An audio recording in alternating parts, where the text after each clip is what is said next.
Assalamualaikum warahmatullahi wabarakatuh. Alhamdulillahi rabbil alamin. Wassalatu wassalamu ala asyrafil anbiya wal mursalin sayyidina Muhammad wa ala alihi washabbihi ajma'in. Qala Allah Ta'ala fil Qur'anil 'aliyyil 'azim. A'udzu billahi minasyaitonir rajim. Fadzakir in nafa'ati dzikra. Suratul Al-A'la ayat ke-9. Bahwasanya Allah berfirman, oleh itu berikanlah peringatan, sesungguhnya peringatan itu bermanfaat. InsyaAllah pada hari ini saya Muhammad Muaz bin Khairuzaman, pemegang nometri D1831090, yang diamanahkan untuk menjadi moderator pada rancangan kami, iaitu yang bertajuk forum yang bertajuk Masalah Gejala Sosial di Kalangan Remaja. InsyaAllah pada hari ini saya diamanahkan menjadi moderator, akan memberi 3 persoalan kepada ahli-ahli panel saya, yang saya ditemani oleh 2 orang ahli panel. Satu yang di belah sana kita boleh melihat saudara Mukris, saudara Taqiyuddin Hassan. Okey, dan seorang lagi insya-Allah kami akan menghubungi dengan cara talian, insya-Allah. Sebelum rancangan ini diteruskan, jom layan satu video ini dulu.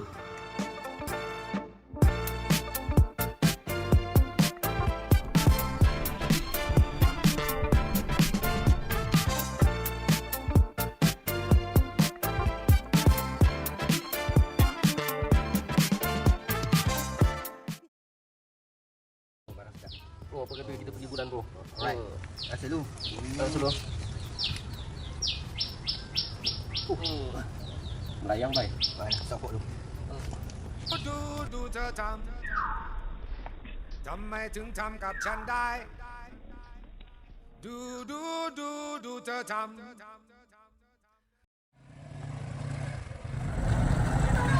All my friends are heathens, take it slow.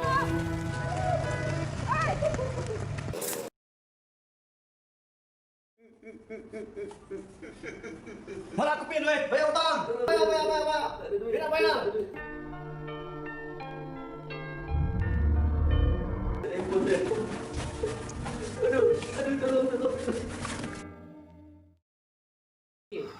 Seterusnya, acara yang ditunggu-tunggukan, soalan moderator kepada ahli-ahli panel.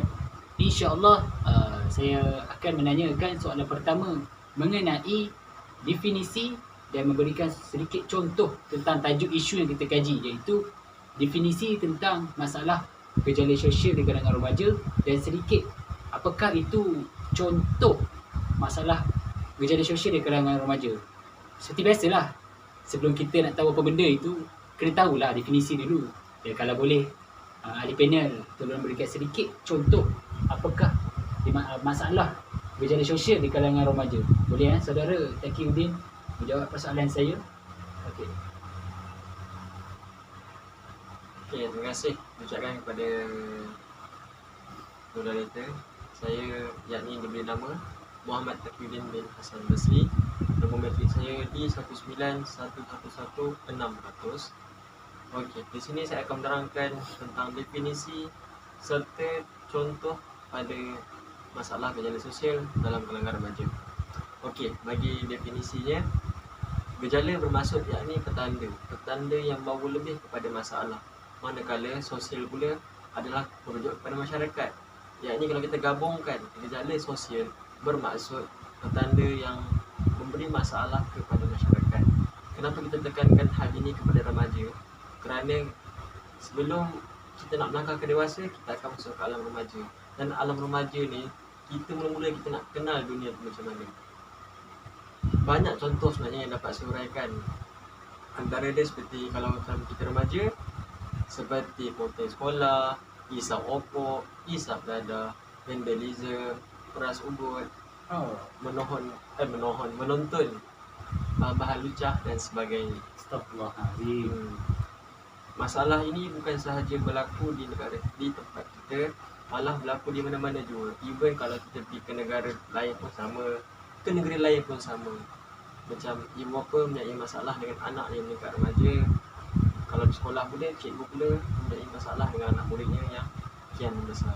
Jadi itulah sedikit yang dapat saya uraikan tentang definisi bagi gejala sosial dalam kalangan remaja. Sekian.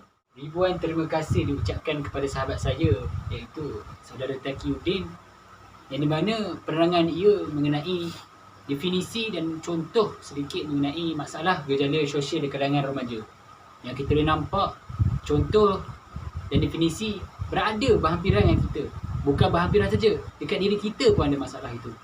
So dekat sini sebagai umat Islam, kita perlu mencegah. Kalau kita nampak kemungkaran depan kita, mencegah je. Okey, tanpa melengahkan masa lagi, kita akan menyoalkan soalan kedua, iaitu soalan saya berbunyi, apakah punca berlakunya masalah gejala sosial di kalangan remaja? InsyaAllah saya akan menyoal kepada panel kedua saya, iaitu sahabat saya sendiri yang berasal daripada Melaka, iaitu saudara Mukris. Okey, insyaAllah boleh menjawab soalan saya. Okey, baik. Bismillahirrahmanirrahim. Terima kasih kepada Tuan Moderator kerana memberikan soalan pada saya. Sebelum kita mula, nama saya Muhammad Mukris bin Mokhtar, nombor matrik di 183108995. Bila kita sebut gejala sosial di zaman remaja, mesti kita terfikir dia hanya digolongkan kepada golongan remaja saja. Tetapi ada juga gejala sosial di golongan orang tua. Tapi pada hari ini kita akan lebih spesifikkan kepada golongan remaja. Yang mana golongan remaja ni pasti suatu benda yang amat meneronokkan. Pada zaman remaja ini juga suatu orang kata dalam diri kita ada satu perasaan yang mana kita ada rasa ingin mencuba sesuatu benda yang baru yang tak pernah kita cuba. Contoh, kita lihat orang nak buat suatu benda tu, kita rasa nak ikut doang. Tapi ikutlah, mana yang baik kita ambil, yang buruk tu kita jauhkan. Pada zaman remaja ini juga, dia menganggap seolah-olah satu zaman yang mana mempunyai kebebasan diri kita. Pada hari ini kita lihat terdapat banyak punca yang terjadi ataupun yang boleh menyebabkan berlakunya gejala sosial di luar sana. Antara puncanya yang saya akan share kepada korang semua, yang pertama adalah kurangnya didikan agama dan moral dalam diri remaja. Sebab apa saya cakap begitu? Sebab sikap diri remaja seorang itu boleh menyebabkan berlakunya gejala sosial. Alright. Kalau kita lihat ada sebahagian remaja yang di luar sana, saya cakap sebahagian bukan seluruh, tapi sebahagian saja yang di luar sana, ada yang belum pergi sosial, tetapi ada yang meninggalkan solat 5 waktu. Kadang melewat-lewatkan solat.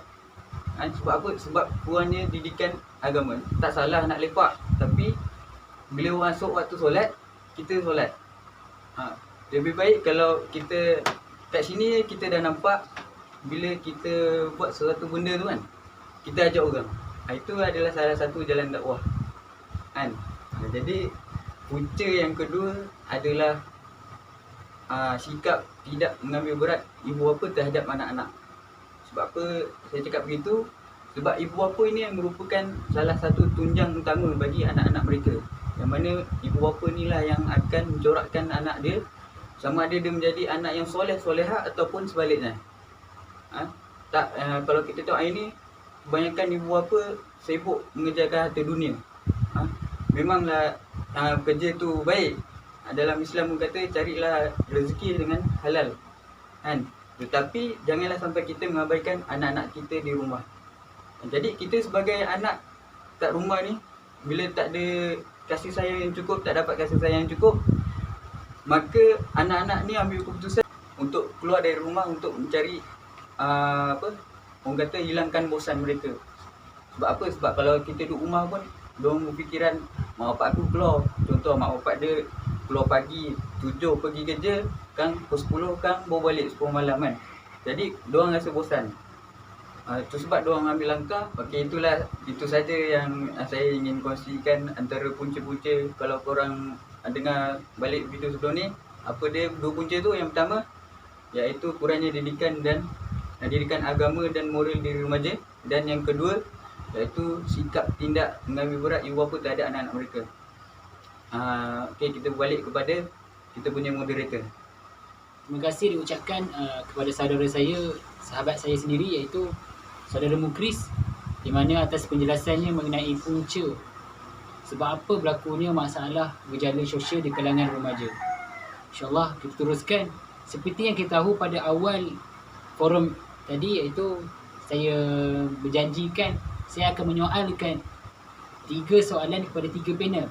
Baru 2 soalan, baru 2 panel. Mana seorang lagi? InsyaAllah kami akan telefon dia ataupun atas talian soalan kami kepada beliau. Okay, jom kita telefon dia. Assalamualaikum warahmatullahi wabarakatuh. Sahabat saya, Alif. Waalaikumsalam warahmatullahi taala wabarakatuh. Ya Muaz. Sihat ke di sana? Macam mana di sana? Alhamdulillah sihat-sihat aja. Maklumlah kat rumah je ni. Maklumlah sini kan PKPB, tak boleh keluar rumah. Oh, okey, insyaAllah. Saya dah hajat ni kau ni. Apa hajat saudara tu? Okey, yang di mana sekarang ni kita berada di rancangan forum saya iaitu menyelesaikan masalah gejala sosial di kalangan remaja. Okey, Okey. baik sikit. Assalamualaikum. Okey, Oh, insyaAllah yang di mana forum saya ni tentang masalah gejala sosial lah. Saya terdapat 3 ahli panel. Yang ketiga tu adalah panel sahabat saya iaitu Alif. Awak. Saya? Awak. Alif. oh, Okey, saya nak tanya soalan ni. Boleh tak? boleh Satu boleh. soalan. Silakan. Kalau sahabat awak juga iaitu Taqiyuddin dengan Mukris telah membahas tentang definisi dengan punca berlakunya masalah gejala sosial di kalangan remaja lah. Saudara Mukris mengatakan puncanya berlaku daripada ibu bapa kurang didikan, ibu bapa memberi didikan kepada anaknya kurang, dan satu lagi iaitu kurang didikan agama. Okeylah, saya nak tanyalah kepada saudara Alif. Saya nak tanya Boleh, lah boleh. Silakan. Boleh? Banyak tak apa eh? Banyak pun boleh. Silakan. Kita tanya simple lah, jawab pun sikit je lah kan. Okey, saya nak tanya Boleh. soalan ni iaitu cara mengatasi masalah gejala sosial di kalangan remaja ni. Boleh saudara Alif? Cara mengatasi Okay, persoalan saudara, cara mengatasi masalah sosial di kalangan remaja. Okey. Alhamdulillah Rabbil Alamin. Salatan wa salaman ala Rasulillah wa ala alihi wa sahbihi wa man wala. Asyhadu wa nashhadu an la ilaha illallah wa anna Muhammadar Rasulullah. Amma ba'd. Okey, saya akan menjawab persoalan yang dikemukakan oleh saudara Muaz. Okey. Antara langkah-langkah yang boleh diambil bagi apa ni? Bagi mengawal, bagi mengatasi masalah gejala sosial di kalangan remaja ni, yang first kali ialah rakan, memilih rakan. Okey, sebab apa saya kata memilih rakan, sebab apa? Sebab sesuai dengan sifat yang ada pada remaja ni yang suka berkawan lah. Okey, remaja ni akan mudah didampingi oleh ramai rakan tanpa mengira peringkat usia ataupun tua ataupun muda. Tak kisah, orang akan mudah, senang untuk berkawan. Jadi penting bagi seorang ni untuk mendampingi orang yang baik, untuk menjadikan diri sendiri menjadi lebih baik. Okay, sebab apa? Sebab rakan yang baik ni, dia akan mengajak untuk belajar bersungguh-sungguh, untuk mentaati Allah, untuk menghormati ibu bapa dan guru-guru, dan menjadikan guru-guru sebagai idola untuk maju dalam kehidupan. Manakala pula, rakan yang tidak baik pula, dia ni akan mendorong remaja ni, dia akan mendorong seorang itu untuk mencuba perkara-perkara yang negatif lah. Lepas tu diorang ni akan suruh remaja-remaja ni untuk mengendahkan nasihat-nasihat ibu bapa. Rakan yang tidak baik juga akan memperkenalkan remaja ni dengan orang lain tanpa arah tuju yang khusus serta sering mengajak melakukan perkara-perkara yang tidak berfaedah. So sebab apa saya kata kena pilih rakan yang baik? Sebab rakan ni penting tau. Rakan ni dia akan ada sampai bila-bila dengan kita. So yang akan ada sampai bila-bila tu kita kena cari yang terbaik supaya diorang ni boleh bimbing dan menjadikan kita dengan lebih baik. Itu yang pertama. Yang kedua pula, langkah untuk mengatasi ni pula ialah elakkan berpasangan. Faham tak maksudkan elakkan berpasangan tu? Alhamdulillah faham. Bercinta cintun. Gitu ke saudara? Cinta lah di kalangan usia remaja ni. Bercinta tak salah. Kita nak suka seorang tu tak salah. Itu fitrah. Kita nak suka orang tu tak salah. Itu fitrah. Dah aku punya? Tak, saya belum. Alhamdulillah. Masih mencari. Okey. Seperti mana kita tahu, pada peringkat remaja ni, perkembangan fisiologi, emosi dan seksual ni adalah seiring dengan diorang punya umur lah. Dia akan berkembang mengikut umur. Kiranya diorang punya perkembangan ni. Dan diorang ni akan mudah untuk mencari pasangan. Sebab apa diorang dah jadi remaja kan. Namun begitu, perlu kita faham remaja ni pada usia yang terlalu muda ni, diorang perlu fokuskan kepada pelajaran, bukan kepada berpasangan, bukan pada hubungan tu. Apa yang diorang perlu fokuskan ialah kepada pelajaran untuk memastikan peluang yang lebih baik di masa akan datang. Faham? Alhamdulillah, faham. Okey. Sebagai individu yang masih muda ni, remaja ni tidak mampu untuk melakukan perkara-perkara besar dalam satu masa. Kiranya diorang ni tak mampulah nak melakukan benda-benda yang besar. Okey, saya bagi contoh sebagai contoh, teman wanita atau teman lelaki akan menyebabkan pemikiran remaja ni banyak tertumpu pada hubungan itu. Diorang akan stres, awet diorang merajuk, awet hantar merajuk kan. Awet saudara merajuk. Saudara akan apa? Saudara mesti akan, kenapa dia merajuk dengan aku ni? Sekarang macam tu, dia akan, kenapa dia merajuk kan? Saudara akan stres, fikir benda tu. Sebab tu remaja ni dia tak boleh nak remaja ni dia tak mampu untuk membuat perkara-perkara yang besar dalam satu masa. Dia nak belajar lagi, betul dia nak fikir hubungan lagi. So remaja ni dia tak boleh kiranya janganlah berpasangan ni dalam usia remaja ni. Okey. Apa lagi? Okey dah tu saja Alif. Terima kasih Alif. Jelas tak apa yang saya terangkan tu? Jelas. Kita dah nampak awak nak simpulkan ke macam mana? Tak apalah. Di situ sajalah. Perkongsian yang agak menarik daripada segi penyampaiannya. Alhamdulillah lah. Terima kasih diucapkan kepada saudara Alif. Sama-sama. Terima kasih juga kepada saudara kerana sudi untuk menjadikan saya sebagai panel ketiga. Tak apa. InsyaAllah. Itu saja Okey, lambat sikit. Okey, boleh saya tahu live di mana Boleh saya tengok live di mana? Okey, insyaAllah kami akan record rakaman kami panel ini, rancangan masalah gejala sosial di kalangan remaja dekat YouTube nanti. YouTube saya Okey. Kita tengok. Okey, YouTube saya Jangan lupa like and share. Okey. Baik. Okey. Assalamualaikum. Waalaikumsalam warahmatullahi. Okey. Alhamdulillah kita sudah berada di akhir rancangan forum kami, yang di mana kita boleh nampak bahawasanya masalah gejala sosial di kalangan remaja ni bukan masalahnya simple tapi agak berat. Tapi kita yang agak ambil perkara ni mudah. Okeylah, rumusan ataupun kesimpulan yang saya boleh dapat, saya nak katakan pada anda semua, jika kita nampak kemungkaran depan kita melakukannya, tak kiralah adik-beradik ke, sahabat baik ke, orang awam ke, orang luar ke, cegah je lah. Simple. Supaya masa depan akan datang, agar kita tidak menciptakan generasi yang agak memberansang lah. Okey, itu saja yang saya akan perkongsian forum kali ini, yang di mana terima kasih diucapkan kerana sudi mendengar forum kami. Mana yang baik tu boleh diambil, mana yang buruk tu tak payah ambil. InsyaAllah apa yang kami sampaikan ini dapat disampaikan kepada orang yang tidak ada dalam majlis forum kami ini. Okey, yang mana melihat video ini, mana yang baik tu boleh sampaikanlah. Teguran saya, jika kita nampak kemungkaran di depan, tegurlah. Tidak kiralah kita ustaz ke siapa pun, tegur je. InsyaAllah. Okey, itu saja pengakhiran yang kami boleh dapat berikan. Mana yang baik itu boleh diambil, mana yang buruk dalam forum kami ini buanglah. Sampaikanlah kepada orang yang tidak mendengar pada majlis ini mana yang kebaik ialah. Okey, insyaAllah itu saja yang diucapkan pada saya. Saya mewakili ahli kumpulan saya dalam majlis forum ini. Ribuan terima kasih. Okey, Assalamualaikum warahmatullahi wabarakatuh. Jumpa di hari-hari lain.